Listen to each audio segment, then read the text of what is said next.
Educare বায়োলজিতে সকলকেই স্বাগত। এখন আমার আলোচনার বিষয় হলো ল্যাকটেশন। পার্সুরেশন করেছি এর আগে, সন্তান প্রসব, এবার হলো ল্যাকটেশন।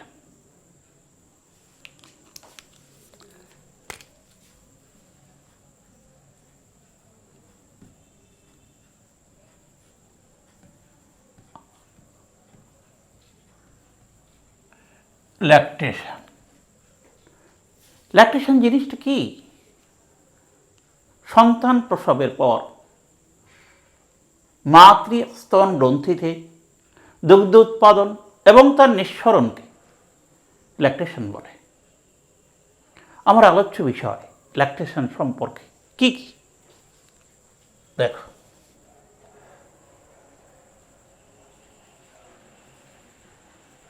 ল্যাকটেশন কি বা কাকে বলে, এর সময়কাল, নেক্সট ল্যাকটেশন পদ্ধতি বা ল্যাকটেশনে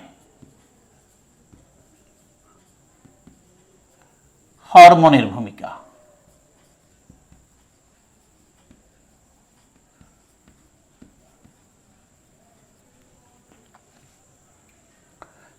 নেক্সট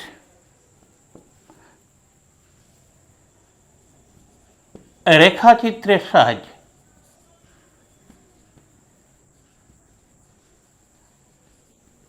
ল্যাকটেশন প্রক্রিয়া,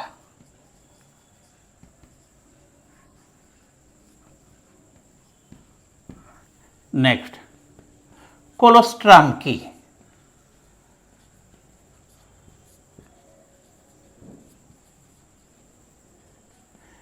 কোলোস্ট্রামের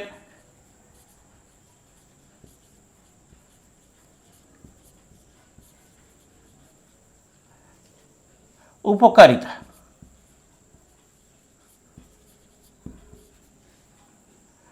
নেক্সট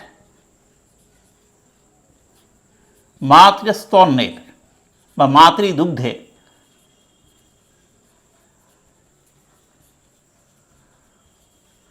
প্রয়োজনীয়তা। এছাড়া এর থেকে এর ভেতরে আলোচনা আছে কতগুলো উল্লেখযোগ্য। সাকলিং রিফ্লেক্স জিনিসটা কি,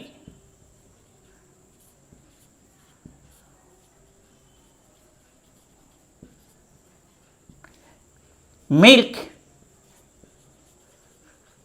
লেট ডাউন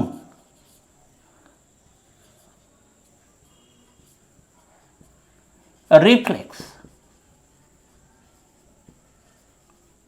কি, নেক্সট ল্যাকটেশনাল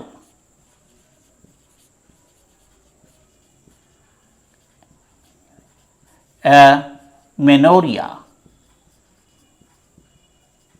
কি, এই বিষয়গুলো আলোচনা করব আমি ল্যাকটেশন সম্পর্কে। দেখো, এক নজরে মোটামুটি এর মধ্য থেকে এই সমস্ত জিনিসগুলো আসতে পারে। এক এক করে আমি শুরু করছি। প্রথমে আসি ল্যাকটেশন কি।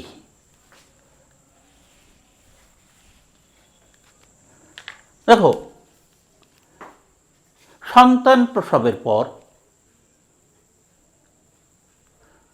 মাতার দুগ্ধ গ্রন্থিতে দুগ্ধ উৎপাদন ও দুগ্ধ নিঃসরণকে একত্রে বলা হয় ল্যাকটেশন। তাহলে ল্যাকটেশন কি?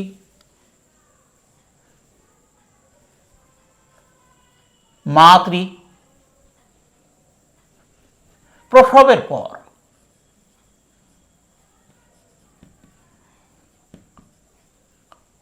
মাতৃস্তনে দুগ্ধ উৎপাদন ও ক্ষরণ বা নিঃসরণ, একে একত্রে বলা হয় ল্যাকটেশন। এর সময়কাল গর্ভাবস্থায় ইস্ট্রোজেন প্রজেস্টেরনের প্রভাবে মাতৃস্তন গ্রন্থির বৃদ্ধি ঘটে এবং মাতৃস্তন গ্রন্থি স্ফীত হয়। সেই সময় কিন্তু মাতৃস্তনের মধ্যে দুগ্ধ উৎপাদন শুরু হয়ে যায়। সন্তান প্রসবের পর দুগ্ধ নিঃসরণ কার্যটা বাস্তবায়িত হয় এবং প্রায় 6 মাস থেকে 1 বছর মাতৃস্তনে এই দুগ্ধ থাকে, যা শিশু পান করে পুষ্টি লাভ করে। হ্যাঁ, এর থেকেও বেশি দিন পর্যন্ত অনেক মায়ের স্তন থেকে দুগ্ধ খরিত হয়, তবে সাধারণত এরকম বলা হয় 6 মাস থেকে 1 বছর। তাহলে প্রসবের পর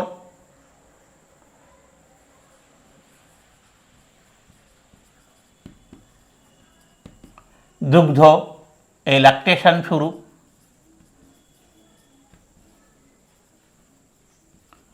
শুরু হয় এবং 6 মাস থেকে 12 মাস বা 1 বছর স্থায়ী হয়। এইটা ভ্যারি করে। যাই হোক, তবে একটা কথা মনে রাখতে হবে,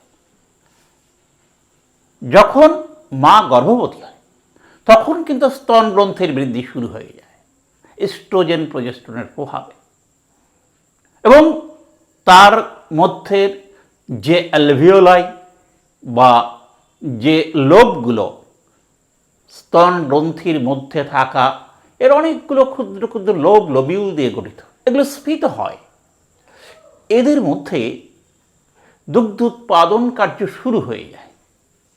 যাই হোক, তবে অনেক সময় সন্তান প্রসব আগেও দুগ্ধক্ষরিত হতে পারে, কিন্তু সাধারণত সন্তান প্রসবের পর থেকেই এর নির্গমন শুরু হয় এবং 6 মাস থেকে 1 বছর কিংবা তার বেশি সময় ধরে এটা স্থায়ী হতে পারে। যাই হোক, এবার ল্যাকটেশন পদ্ধতি। এই ল্যাকটেশন পদ্ধতিকে আমরা সাধারণত ল্যাকটেশন পদ্ধতিতে হরমোনের ভূমিকা, এখানে আমরা এটাকে আমি দুভাগে ভাগ করব। ল্যাকটেশন পদ্ধতি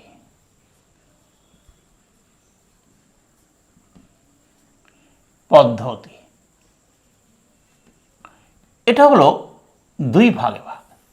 একটা হচ্ছে ল্যাক্টোজেনেসিস বা দুগ্ধ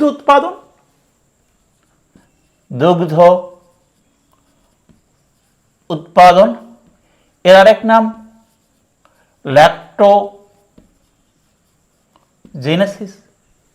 আরেকটা হচ্ছে দুগ্ধ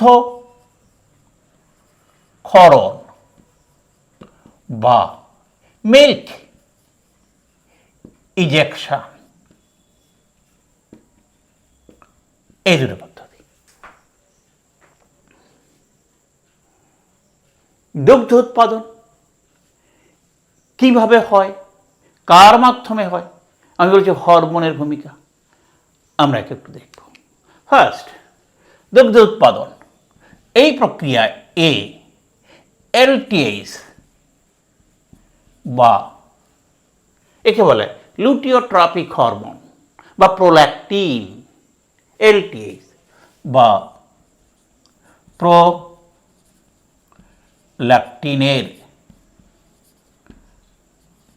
ভূমিকা। কি ভূমিকা পালন করে?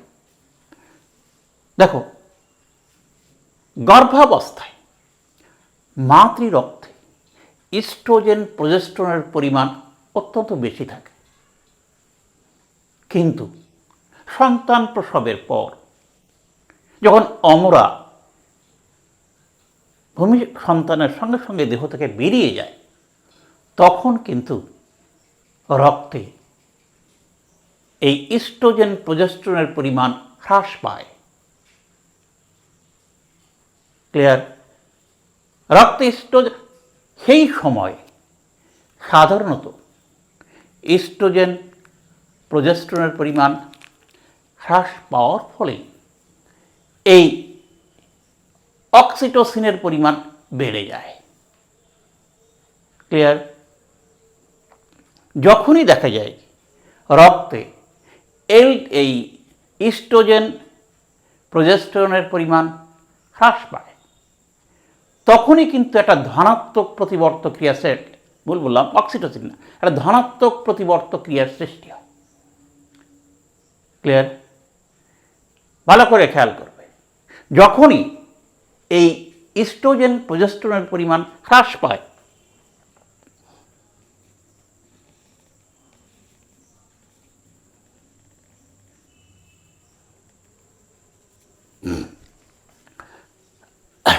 তখনই দেখা যায় একটা ধনাত্মক প্রতিবর্ত ক্রিয়ার সৃষ্টি হয়, যার প্রভাবে হাইপোথ্যালামাস থেকে প্রোল্যাক্টিন রিলিজিং ফ্যাক্টর ক্ষরণ হয়। ক্লিয়ার? আর প্রোল্যাক্টিন ইনহিবিটিং ফ্যাক্টর ক্ষরণ হ্রাস পায়। তাহলে ফার্স্ট এইটা প্রোল্যাক্টিনের ভূমিকার ক্ষেত্রে আমরা দেখব প্রথম জিনিসটা কি, প্রসবের পরে রক্তে ইস্ট্রোজেন প্রজেস্টেরনের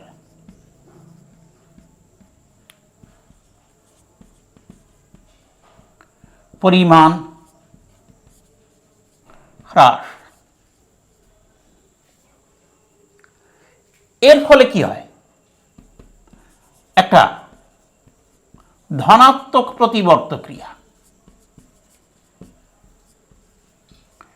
এই ধনাত্মক প্রতিবর্ত ক্রিয়া হাইপোথ্যালামাস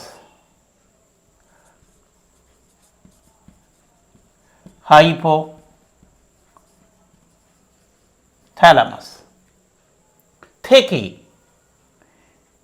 কি করে, প্রোল্যাক্টিন রিলিজিং ফ্যাক্টর ক্ষরণ করে। আর পিআইএফ প্রোল্যাক্টিন ইনহিবিটিং ফ্যাক্টর কি ক্ষরণ বন্ধ হয়। ক্লিয়ার? এই যে হ্রাস পাওয়ার ফলে যে ধনাত্মক প্রতিবর্ত ক্রিয়া, তার প্রভাবে হাইপোথ্যালামাস থেকে পিআরএফ প্রোল্যাক্টিন রিলিজিং ফ্যাক্টর ক্ষরণ শুরু হয়, কিন্তু পিআইএফ ক্ষরণ বন্ধ হয়ে যায়। এবার এই পিআরএফ কি করে, পিটুইটারির অগ্রখণ্ড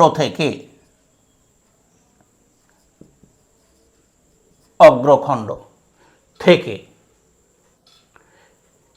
কি ক্ষরণ ঘটায়, এলটিএইচ বা প্রোল্যাক্টিন ক্ষরণ। এই প্রোল্যাক্টিন বা এলটিএইচ লুটিওট্রপিক হরমোন স্তন গ্রন্থির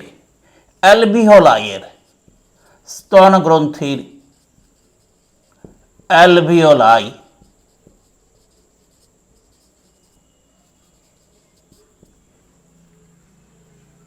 এর আবরণী কোষ উদ্দীপনা সৃষ্টি করে, আবরণী কোষে উদ্দীপনা সৃষ্টি করে, ফলে দুগ্ধ উৎপাদন হয়। ওই আবরণী কোষ থেকে স্তন গ্রন্থির অ্যালভিওলাইয়ের আবরণী কোষে উদ্দীপনা সৃষ্টি, আর উদ্দীপিত হলে ওই অ্যালভিওলাইয়ের কোষ থেকে দুগ্ধ উৎপাদন শুরু হয়। এই গেল এলটিএইচ এর ভূমিকা। আরেকটা বিষয়,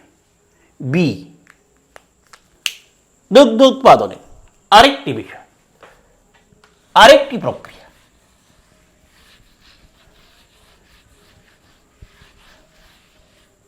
বি, এ বললাম, এবার বি। এবার হচ্ছে যেগুলো সাকলিং রিফ্লেক্স। সন্তান যখন মাতার দুগ্ধ গ্রন্থির স্তনবৃন্ত থেকে দুধ পান করে তখন সেখানকার মেকানো রিসেপ্টর উদ্দীপিত হয়। সেই উদ্দীপনা কোথায় পৌঁছায়? সেই উদ্দীপনা হাইপোথ্যালামাস কি উদ্দীপিত করে। হাইপোথ্যালামাস থেকে খরিত হয় প্রোল্যাক্টিন রিলিজিং ফ্যাক্টর, এবং ওই প্রোল্যাক্টিন রিলিজিং ফ্যাক্টর কি করে? পিটুইটারি অগ্রখণ্ড থেকে এলটিএইচ ক্ষরণে সহায়তা করে। ওই এলটিএইচ স্তন গ্রন্থির অ্যালভিওলাইয়ের আবরণী কোষকে উদ্দীপিত করে দুগ্ধ খরিত হয়। এটাকে বলে sucking reflex. Next, B, sucking reflex. আমি এখানে দিয়েছি তোমাদের এই সাকলিং রিফ্লেক্স কি জিনিসটা। কি? স্তনবৃন্ত, এই তো দুগ্ধপান শিশু কর্তৃক স্তন গ্রন্থির কি বা স্তনবৃন্তের মেকানো রিসেপ্টরে উদ্দীপনা। এই উদ্দীপনা কোথায় পরিবাহিত হয়? হাইপোথ্যালামাস। উদ্দীপনা কোথায় পরিবাহিত হয়? হাইপোথ্যালামাস। এই হাইপোথ্যালামাস থেকে খরিত হয় কি? Prolactin releasing factor. এই প্রোল্যাক্টিন রিলিজিং ফ্যাক্টর পিটুইটারির অগ্রখণ্ডে উদ্দীপনা এবং এই অগ্রখণ্ড থেকে খরিত হয় সাধারণত এলটিএইচ বা প্রোল্যাক্টিন। এই প্রোল্যাক্টিন স্তনগ্রন্থির অ্যালভিওলাসে উদ্দীপনা এবং কি হয়? দুগ্ধ ক্ষরণ হয়। এই হলো দুগ্ধ ক্ষরণের দুটো পদ্ধতি। এই ঘটনাকে বলা হয় সাকলিং রিফ্লেক্স। আচ্ছা, গেল দুগ্ধ ক্ষরণের পদ্ধতি। দুটো পদ্ধতি আমি বলেছি। এবার আসি এই দুগ্ধ উৎপাদন। ভুল বললাম, এখানে দুগ্ধ উৎপাদন কথাটা লিখতে হবে। সব জায়গায় দুগ্ধ উৎপাদন, ক্ষরণ হলো পরের পয়েন্ট। দুগ্ধ উৎপাদন, ক্ষরণটা পরের। এবারে মিল্ক ইজেকশন সব জায়গায় আগে এক জায়গায় বোধহয় লেখা হয়েছে দুগ্ধ ক্ষরণ। প্রথম কিন্তু এই দুটো পদ্ধতি দুগ্ধ উৎপন্ন হয়, দুগ্ধ উৎপন্ন হয় এবং এই অ্যালভিওলাসে জমা হয়। এটা মনে রাখতে হবে। দুটো পদ্ধতি কিন্তু বারবার বলছি, আগে যদি ওখানে লেখা হয়তো ক্ষরণ, ঠিক হয়নি, এটাই ঠিক। দুগ্ধ উৎপাদিত হয়, ক্ষরণ পরবর্তী পর্যায়ে। ক্লিয়ার? এবার আসি নেক্সট,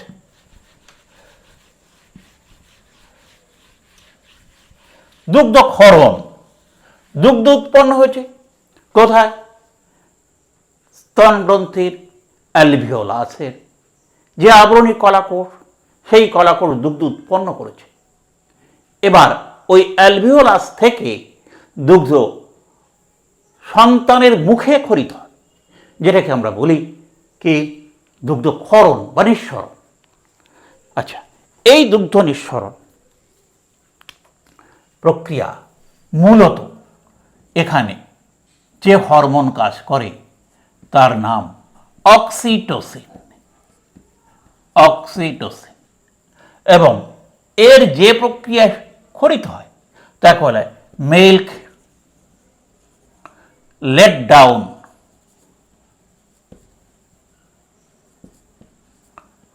কি রিফ্লেক্স।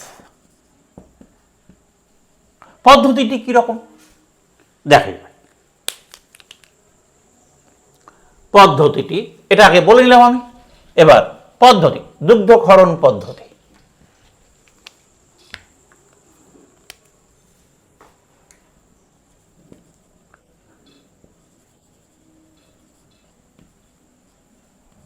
এখানে মূলত অক্সিটোসিন প্রধান ভূমিকা পালন করে। দেখো, এখানেও মাতা স্তন গ্রন্থির স্তনবৃন্ত যখন সন্তান দুগ্ধ শোষণ করে তখন তার মেকানো রিসেপ্টর উদ্দীপিত হয়। এই উদ্দীপনা প্রতিবর্ত ক্রিয়ার মাধ্যমে পৌঁছে যায় কোথায়? পৌঁছে যায় হাইপোথ্যালামাস, এবং হাইপোথ্যালামাস থেকে সেই উদ্দীপনা পৌঁছে যায় পিটুইটারির পশ্চাৎখণ্ডে। আগে ছিল অগ্রখণ্ডে, এবার পশ্চাৎখণ্ডে, এবং পশ্চাৎখণ্ড থেকে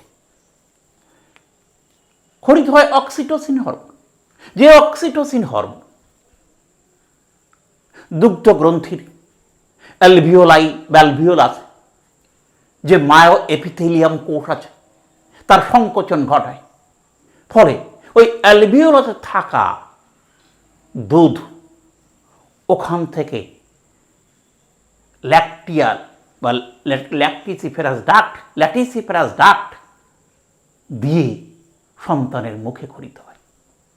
এছাড়াও ওই যে দুগ্ধবাহী নালীর চারপাশে থাকা পেশিকলা, সেগুলোও সংকুচিত হয়। এই যে মায়ো এপিথেলিয়াম কলা প্লাস ওই যে ডাক্ট, দুগ্ধবাহী নালীর চারপাশে থাকা যে পেশিকলা, উভয়ের সংকোচনের ফলে অ্যালভিওলাই থেকে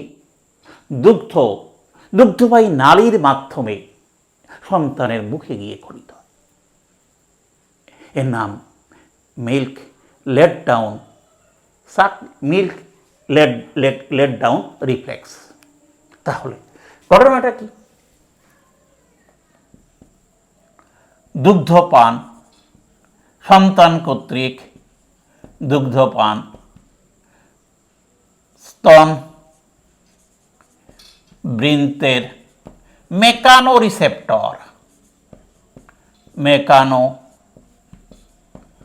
রিসেপ্টর এ উদ্দীপনা।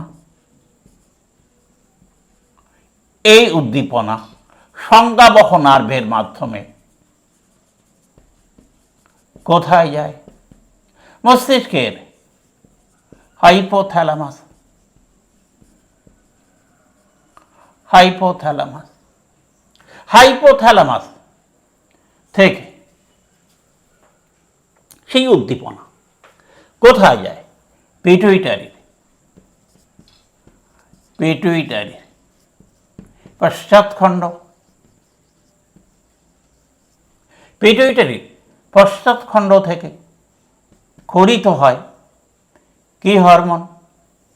অক্সিটোসিন। অক্সিটোসিন কি করে?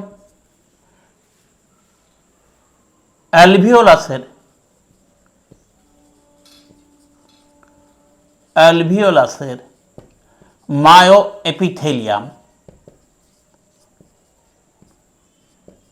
এপিথেলিয়াম প্লাস দুগ্ধ ক্ষরণ নালীর পাশের মসৃণ পেশি কি ঘটায়? সংকোচন। এবং কি হয়? দুগ্ধ ক্ষরণ বা নিঃসরণ। দেখো, দুধ পান সন্তান কর্তৃক স্তনবৃন্তের মেকানো রিসেপ্টরে উদ্দীপনা, ওই উদ্দীপনার সংজ্ঞাবহ নার্ভের মাধ্যমে হাইপোথ্যালামাস, হাইপোথ্যালামাস থেকে উদ্দীপনা পিটুইটারির পশ্চাৎখণ্ড, পশ্চাৎখণ্ড থেকে অক্সিটোসিন ক্ষরণ, এই অক্সিটোসিন অ্যালভিওলাইয়ের মায়োএপিথেলিয়াম প্লাস দুগ্ধক্ষরণ নালীর পাশের মসৃণ পেশির সংকোচন ঘটায়, ফলে দুগ্ধক্ষরণ। এর প্রক্রিয়ার নাম মিল্ক লেট ডাউন রিফ্লেক্স। এখানে অক্সিটোসিনই প্রধান ভূমিকা পালন করে। এই হলো ল্যাকটেশন পদ্ধতি, হলো দুগ্ধক্ষরণ পদ্ধতি এবং তাতে হরমোনের ভূমিকা। তাহলে এটাকে সামগ্রিক প্রক্রিয়াকে আমি ছকের সাহায্যে একটু দেখাই।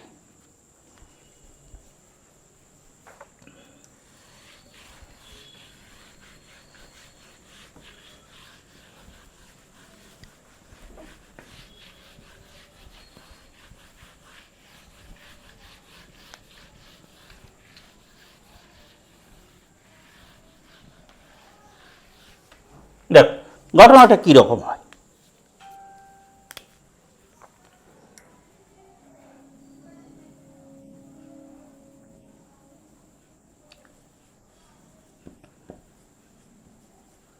সন্তান কর্তৃক দুগ্ধপান, স্তনবৃন্তের মেকানো রিসেপ্টরে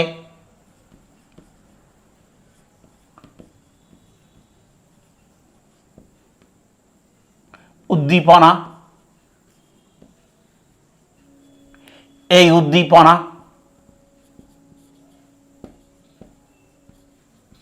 পরিবহন কোথায় পরিবাহিত হয়? একদিকে পরিবাহিত হয় না, প্রথমে উদ্দীপনা পরিবহন হচ্ছে কোথায়? হাইপোথ্যালামাস,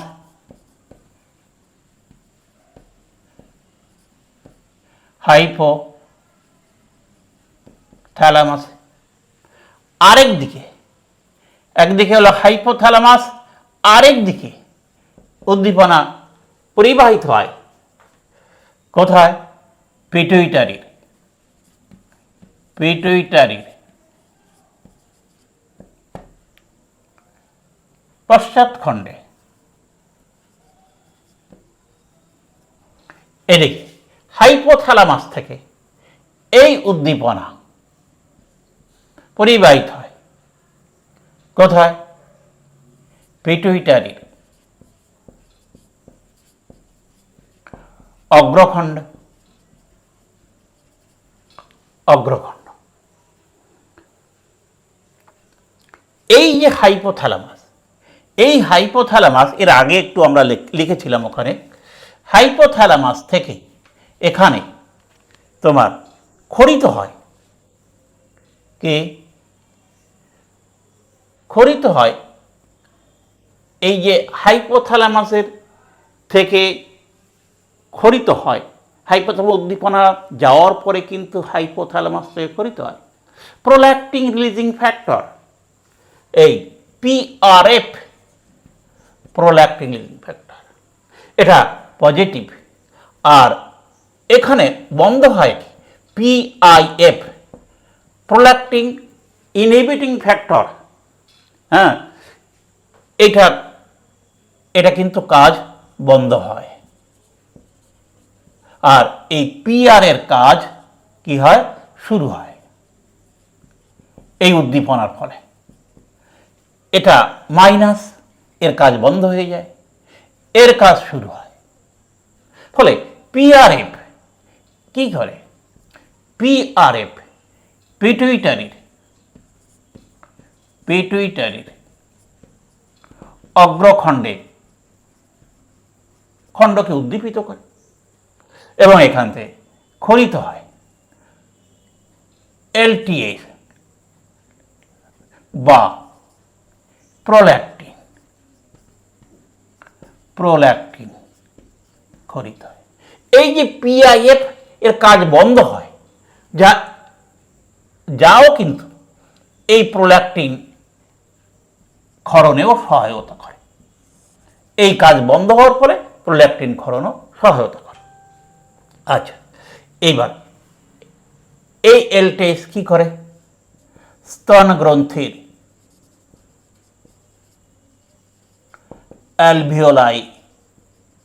অ্যালভিওলাই এ উদ্দীপনা এবং কি হয়? দুগ্ধ উৎপাদন। এই অ্যালভিওলাই কোষ থেকে দুগ্ধ উৎপাদন শুরু হয়।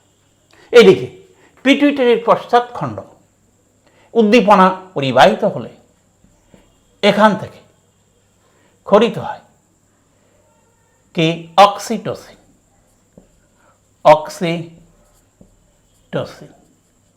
এই অক্সিটোসিন সাধারণত কি করে? দেখা যায় অ্যালভিওলাইয়ের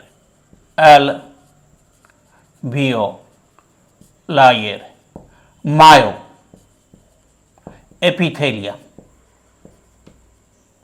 এপিথেলিয়ামের সংকোচন ঘটায়। ফলে কি হয়? দুগ্ধ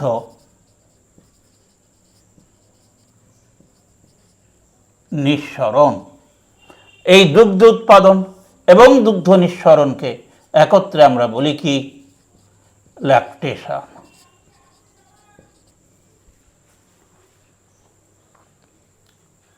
এই হলো সামগ্রিক পদ্ধতি, যার মাধ্যমে বিভিন্ন হরমোনের ভূমিকা এতে দেখো ধারাবাহিকভাবে দেওয়া আছে। এবার আসে নেক্সট আলোচনা, কলোস্ট্রাম কি?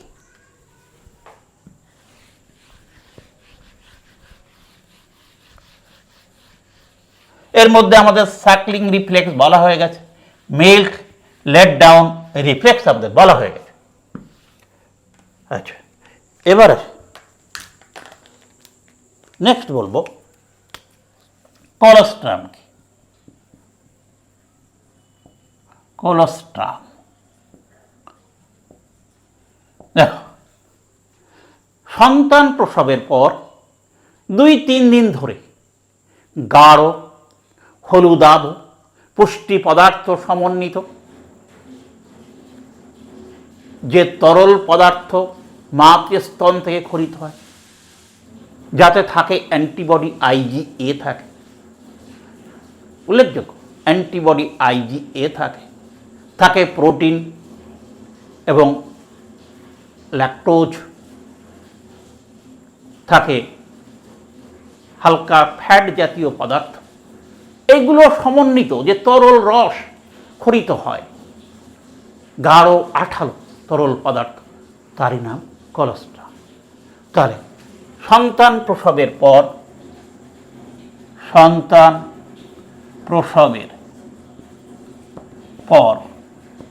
2 থেকে 3 দিন ধরে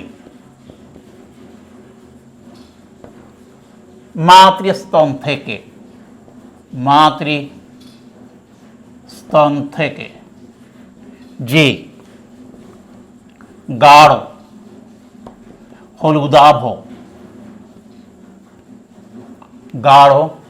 হলুদাভ পুষ্টি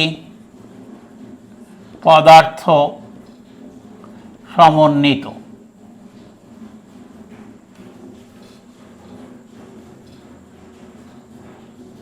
তরল ক্ষরিত হয়, তাকেই বলা হয় কলোস্ট্রাম। এতে থাকে মূলত প্রোটিন, ল্যাকটোজ, থাকে IgA, অ্যান্টিবডি এ, থাকে লাইসোজাইম, থাকে ল্যাক্টোফোরিন, থাকে ম্যাক্রোফাজ। এই সমস্ত পদার্থ সমন্বিত যে তরল, তাই হচ্ছে কোলেস্টেরল। এর প্রয়োজনীয়তা কি বা এর উপকারিতা কি? আরও কিছু জিনিস থাকে, যেমন ভিটামিন এ থাকে, ভিটামিন B12 থাকে, ভিটামিন কে থাকে। এর উপকারিতা কি? শিশুদের পক্ষে এটা খুবই উপকারী, বুঝতে পারছেন? প্রথম উপকারিতা হচ্ছে কি,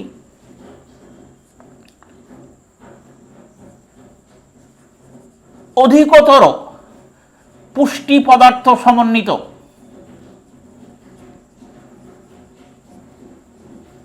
তাই শিশুর বৃদ্ধি ও মানসিক বিকাশে সহায়তা করে।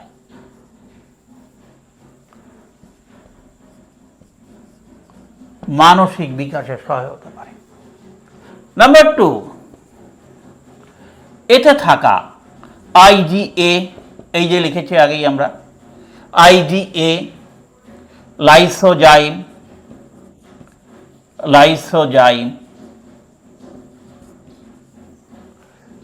ল্যাক্টোফোরিন,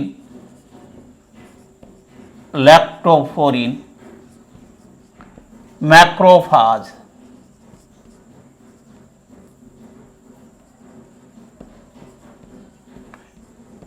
এগুলো শিশুর দেহে রোগ প্রতিরোধ ক্ষমতা বাড়িয়ে দেয়। শিশুর রোগ প্রতিরোধ বৃদ্ধি করে। নাম্বার 3, এতে থাকে, এর মধ্যে থাকা vitamin A, vitamin B12, vitamin K শিশুর দেহ গঠনে সহায়তা করে। শিশুর দেহ গঠনে সহায়তা। নাম্বার 4, শিশুর কোষ্ঠবদ্ধতা দূর করে। এই গুরুত্বপূর্ণ কিছু শিশুর দেহে এর কাজ আছে। এবার মাতৃস্তনের প্রয়োজনীয়তা কি, মাতৃদুগ্ধের প্রয়োজনীয়তা কি? দেখো, এগুলো তো বটেই, এছাড়া আরো কয়েকটা আছে। কোলেস্ট্রাম, এছাড়াও আরো কয়েকটা আছে।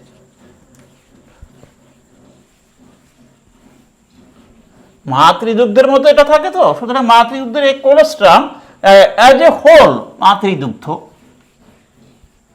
কি কি, এরও অনেক আলাদা আলাদা আমরা বলব। মাতৃদুগ্ধের প্রয়োজনীয়তা,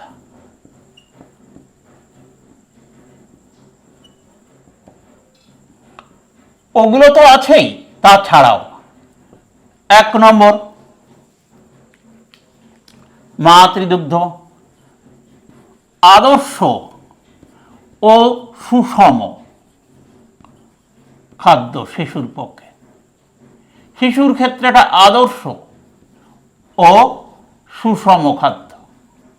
নাম্বার 2, এটা সহজ পাচ্য, সহজেই হজম করতে পারে। নাম্বার 3, এর মধ্যে তোমরা একটু আগেই দেখেছ অনেক রকম রোগাক্রম প্রতিরোধী বস্তু থাকে। ভিটামিন এই অ্যান্টিবডি IgA, অ্যান্টিবডি এ, লাইসোজাইম, ম্যাক্রোফাজ, এই তো এই সমস্তগুলো থাকে। ফলে এ রোগ প্রতিরোধ ক্ষমতা বাড়ায় শিশুর। রোগ প্রতিরোধ ক্ষমতা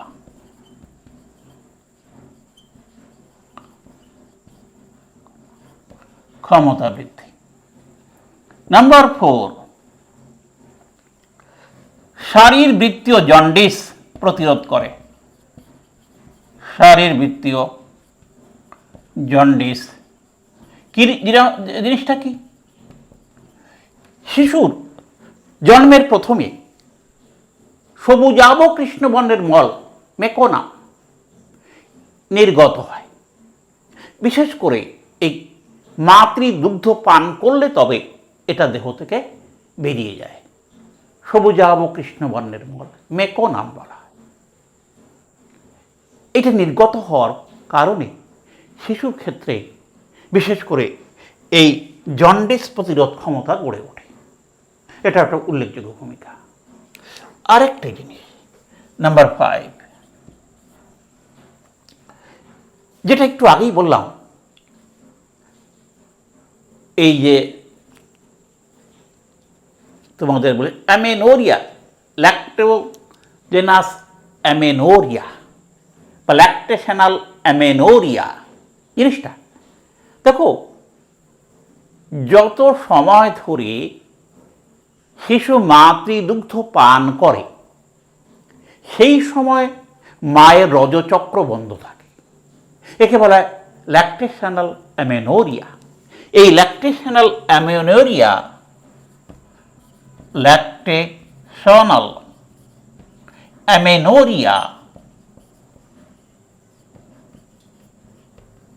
জন্ম নিয়ন্ত্রণ করে। জন্ম নিয়ন্ত্রণে সহায়তা করে। দুগ্ধদাত্রী মায়ের তার রজচক্র বন্ধ থাকে, ফলে ডিম্বাণু নিঃসরণ হয় না, নিষেকের সম্ভাবনা থাকে না।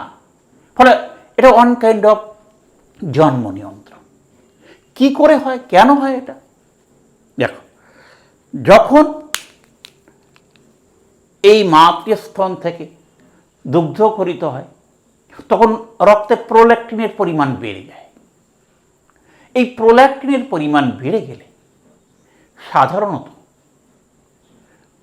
হাইপোথ্যালামাস থেকে গোনাডোট্রফিন এই রিলিজিং ফ্যাক্টর খরিত হয় না, এবং এটা খরিত না হলে পিটুইটারি গ্রন্থির অগ্রখণ্ড থেকে gonadotropic hormone that is FSH, LH ক্ষরণ হয় না। আর এফএসএইচ, এলএইচ ক্ষরণ না হলে ডিম্বাণু নিঃসরণ হয় না এবং ঋতুচক্র বন্ধ থাকে। এই ঘটনার নাম ল্যাকটেশনাল অ্যামেনোরিয়া। এই ঘটনা কিন্তু এই ঋতুচক্র বন্ধ রাখার কারণে জন্ম নিয়ন্ত্রণে সহায়তা করে। খুব ইম্পর্টেন্ট টার্ম ল্যাকটেশনাল অ্যামেনোরিয়া। আচ্ছা, আর একটা ঘটনা নাম্বার 6, সেটা হলো মাতৃদুগ্ধে একটা বাধক পেপটাইড থাকে। এই বাধক পেপটাইড যদি মাতৃদুগ্ধের খরিত না হয়ে বেরিয়ে না যায় তবে ওটা মাতৃস্তন গ্রন্থির মধ্যেই থেকে যায়, যা আস্তে আস্তে আস্তে আস্তে কি হয়, দুগ্ধ নিঃসরণকে একদম বন্ধ করে দেয়। এই বাধক পেপটাইড দুগ্ধক্ষরণের মধ্যে বেরিয়ে যাওয়াটা উচিত। যদি দুগ্ধক্ষরণ না হয় তাহলে স্তন গ্রন্থিতে থেকে আস্তে আস্তে দুগ্ধক্ষরণটাকে বন্ধই করে দেয়। ফলে দুগ্ধ গ্রন্থিতে কিন্তু টিউমার হওয়ার সম্ভাবনা থাকে। সুতরাং এই দুগ্ধক্ষরণ কিন্তু হওয়াটা বাঞ্ছনীয়। তা না হলে মাতৃস্তন গ্রন্থিতে টিউমারের সম্ভাবনা থাকে। সুতরাং এই মাতৃদুগ্ধক্ষরণ কি করে?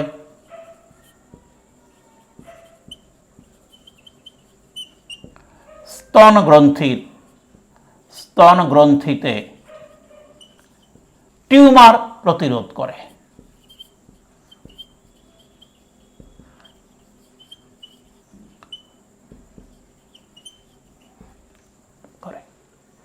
একবার মিলিয়ে রাখ, আমি যেগুলো বলেছিলাম এক এক করে সবগুলোই কিন্তু হয়েছে। শেষ করছি, ভালো থাকবে। এর পরের একটি বিষয় নিয়ে পরে আবার দেখা হবে।